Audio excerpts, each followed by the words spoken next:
I take pains not to draw characters directly from life.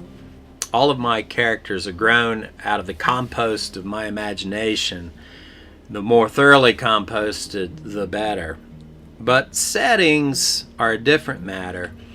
As a writer, it helps me to imagine scenes taking place in settings that I can visualize from memory. In writing The Skin Artist, also, I wanted to pay tribute to some of the places that I had lived and worked and played, especially Charlotte of the 1990s. Charlotte has long been a boom town, but it was in the 80s and 90s that it announced itself as a world-class city, a global banking superpower.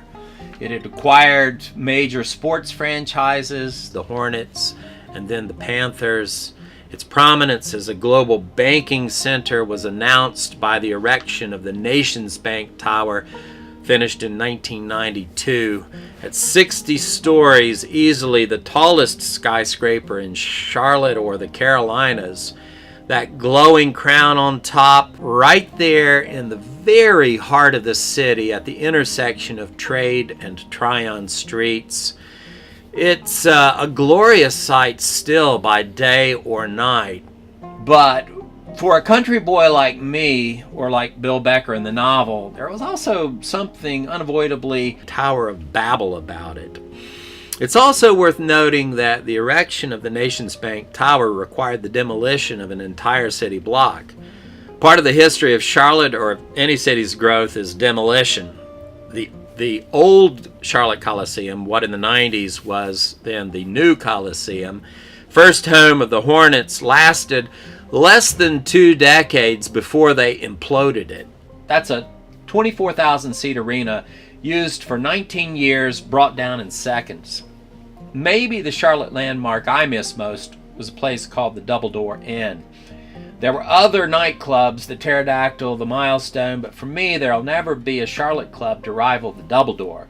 Home of the blues and of roots rock. From 1973 to 2017, it was the proverbial hole in the wall, just this shotgun bar with a long, polished, maybe mahogany bar on one side, pool tables and pinball in the back, a tiny stage up front. Some major international acts graced that tiny stage.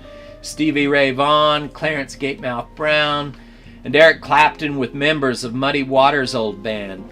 But the group that drew me every time they played was a rockabilly act from my hometown, the Belmont Playboys. So yeah, Charlotte landmarks in The Skin Artist, the historic Cajun Queen restaurant, the old Charlotte Coliseum, that silver flying saucer looming over Independence Boulevard, the Billy Graham Parkway, named after the evangelist I grew up watching on TV. Always respected the man, never really agreed with his theology. The jackpot I invented. There is a famous or infamous Charlotte strip club called the Paper Doll, been around forever. I've never been inside. Bill's suburban neighborhood could be one of many planned communities springing up around the perimeter of the city.